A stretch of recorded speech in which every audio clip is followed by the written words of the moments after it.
University academy की online classes में आप सभी लोगों का स्वागत है। और आज स्टूडेंट हम लोग डिस्कस करेंगे block diagram of the 8 to 5 3 and 8 to 5 4।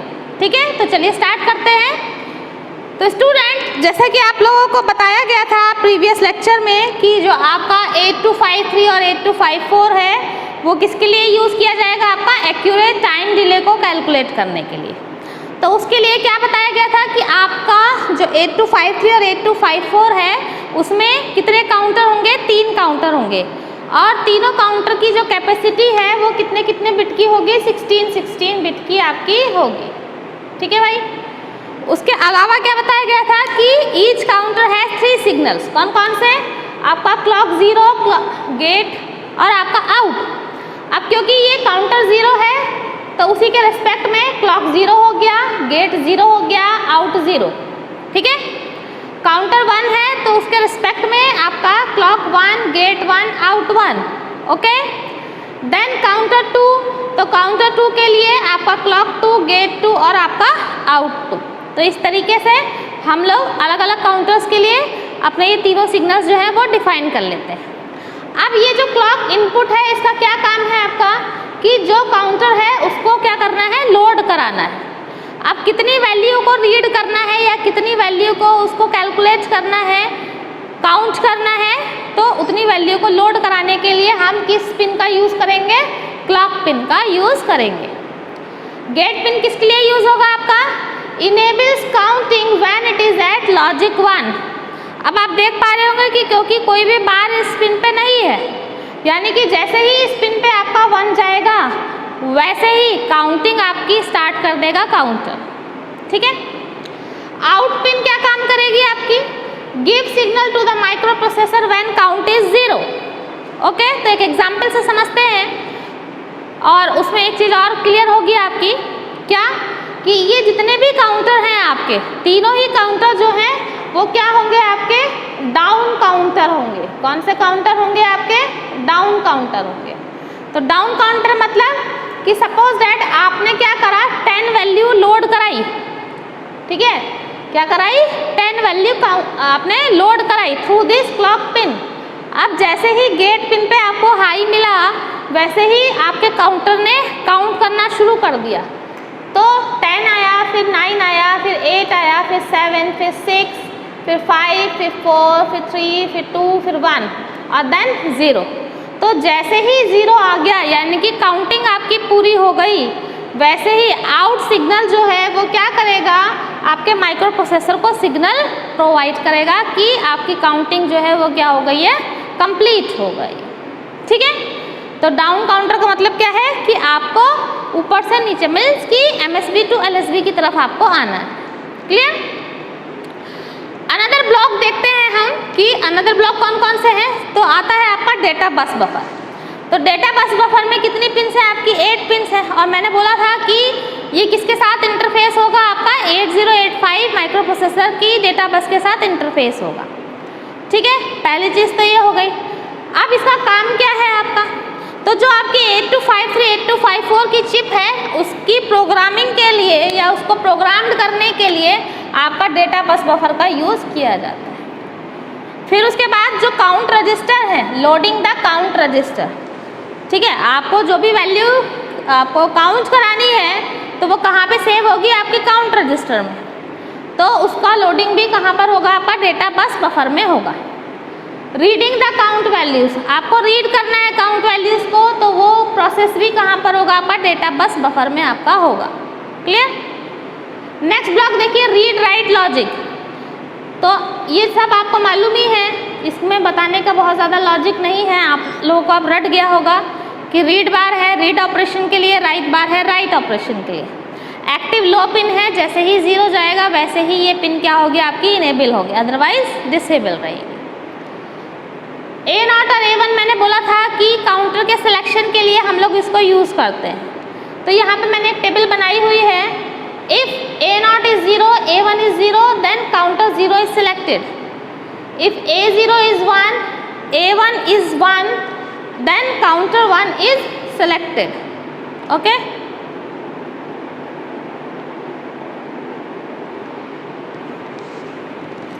यहाँ पे थोड़ा सा ध्यान करिएगा, ये मैंने रिवर्स लिख दिया है। अगर आपका, इसको इधर लिख देती हूँ मैं, यहाँ से आप ऐसे चेक कर लीजिए, ठीक है। इसको A0 लिख देते हैं, इसको A1 लिख देते हैं अभी, ठीक है। तो काउंटर 0 0 है तो आपका काउंटर 0। अगर आपका A0 is 1 and A1 is 0 then counter 1।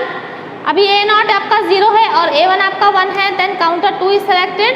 अगर दोनों ही पिन जो है A0 और A1 की क्या रहेंगी, आपकी 1 1 रहेंगी, तो आपका कंट्रोल वर्ड रजिस्टर जो है वो क्या होगा, आपका सिलेक्ट होगा, ठीक है भाई। तो यहाँ तक किसी को कोई दिक्कत तो बताए, ओके। अब बात कर लेते हैं यहाँ पे CS बार की। तो CS बार मैंने बोला ही था आपको कि जैसे ही CS बार भी क्या है, एक्टिव लो पिन है आपका, तो इस पिन पर जैसे ही 0 जाएगा वैसे ही आपकी ये जो 8253 8254 की पिन है वो क्या हो जाएगी, आपकी इनेबल हो जाएगी। अब बात कर लेते हैं कंट्रोल वर्ड रजिस्टर की। तो कंट्रोल वर्ड रजिस्टर का जो कमांड है वो देखिए हर एक काउंटर को दिया गया है। क्या दिया गया है, हर एक काउंटर को दिया गया है, ठीक है। तो कंट्रोल वर्ड रजिस्टर का काम क्या है कि कौन सा आपका काउंटर यूज़ हो रहा है तो उसको चेक करना, ठीक है। चेक करेगा और क्या करेगा, राइट कमांड वहाँ पर आपका सेंड करेगा। अब किस मोड में काम कर रहा है। तीसरा क्या देखेगा कि आपका जो काउंटर है वो रीड ऑपरेशन कर रहा है या राइट ऑपरेशन कर रहा है। तो ये तीनों ही वर्क जो है कि कौन सा काउंटर है, किस मोड में है और आपका रीड ऑपरेशन हो रहा है या राइट ऑपरेशन हो रहा है, वो किसका काम है, आपका कंट्रोल वर्ड रजिस्टर का काम है आपका, ठीक है। तो यहाँ तक बहुत ही सिंपल है आपका 8253 और 8254। आपको क्या रखना है, बस ब्लॉक डायग्राम ध्यान में रखना है। उसके बाद हर एक पिन को या हर एक ब्लॉक को आपको डिस्क्राइब कर देना है। और ये क्वेश्चन ये मान के चलिए कि 10 मार्क्स में आता ही आता है आपका, चाहे वो 8259 है, चाहे वो आपका 8237 है या आपका 8253 8254 टाइमर, ठीक है। तो चलिए जल्दी से देख लेते हैं अभी कि आपका जो 8253 है और 8254 है उन दोनों में क्या डिफरेंस है आपका, ठीक है। तो मैं एक टेबल बना देती हूँ तो उससे आपको थोड़ा सा आइडिया लग जाएगा कि 8253 और 8254 में क्या डिफरेंस होता है हमारा। तो बहुत ज़्यादा ऐसे डिफरेंसेस नहीं है मेरे 8253 और 8254 के केस में, ठीक है। लेकिन फिर भी मालूम होना चाहिए क्योंकि ऐसा हो सकता है कि आपसे 2 मार्क्स वाले जो क्वेश्चंस होते हैं उसमें वो पूछ सकता है कि what is the difference between 8253 and 8254। तो इतना सफिशिएंट है, मैं इतना ही रब करती हूँ और यहाँ पे मैं मेंशन कर देती हूँ कि difference between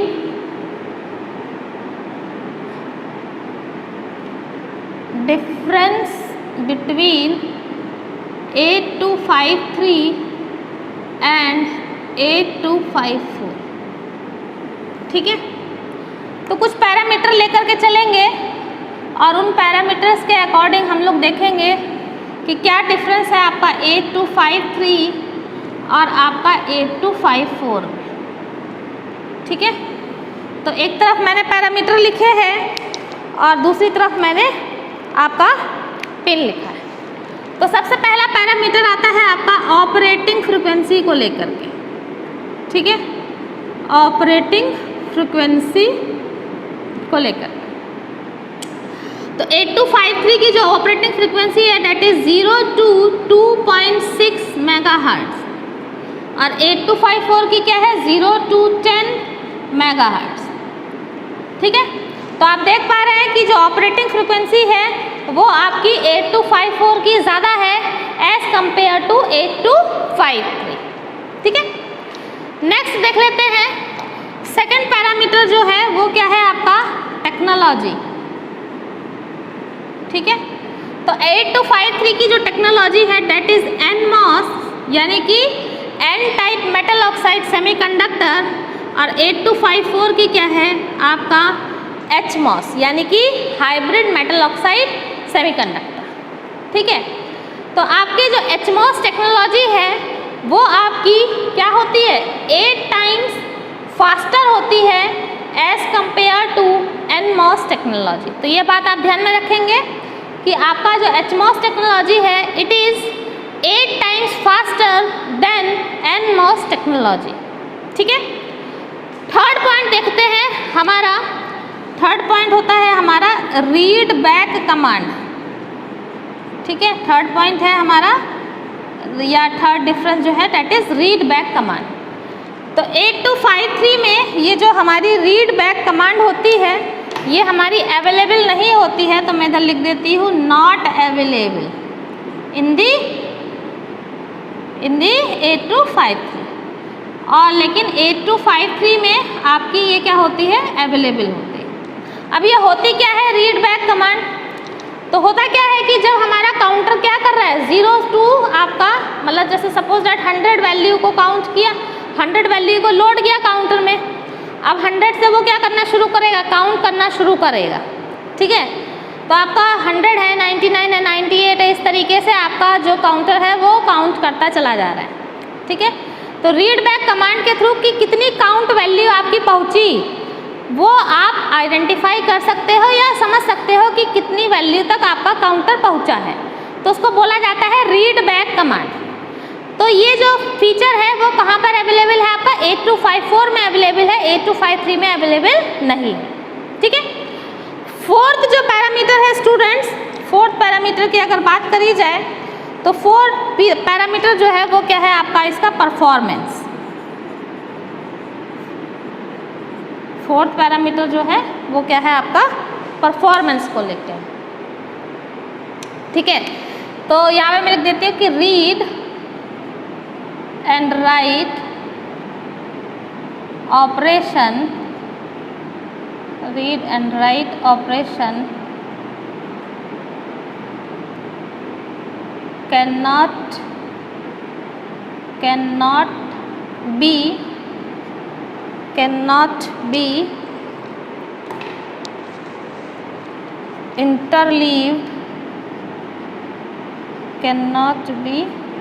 interleaved, from same counter। ठीक है, फिर से समझ लीजिए कि रीड एंड राइट ऑपरेशन, ठीक है, can not be interleave from same counter. और यहाँ पे क्या हो जाएगा आपका read and write operation can be interleaved,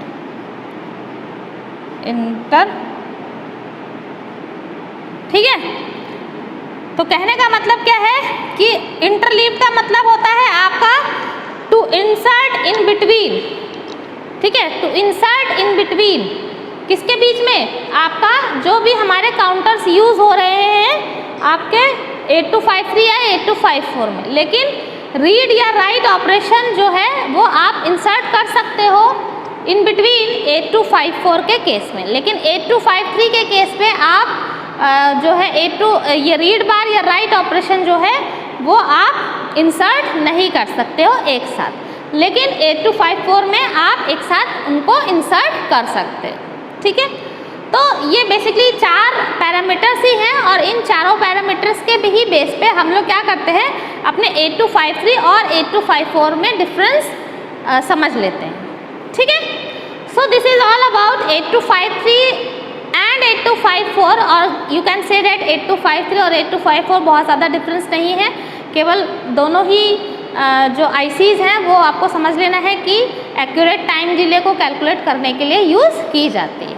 ठीक है, तो अगर आप लोगों को ये वीडियो पसंद आया है तो वीडियो को लाइक करिए, चैनल को सब्सक्राइब करिए, और हैंड रिटन नोट्स के लिए आपको जो लिंक है वो डिस्क्रिप्शन बॉक्स में दिया गया है, so you can download microprocessor notes from using this link. और मिलते हैं नेक्स्ट लेक्चर में, till then take care, bye bye, thank you so very much.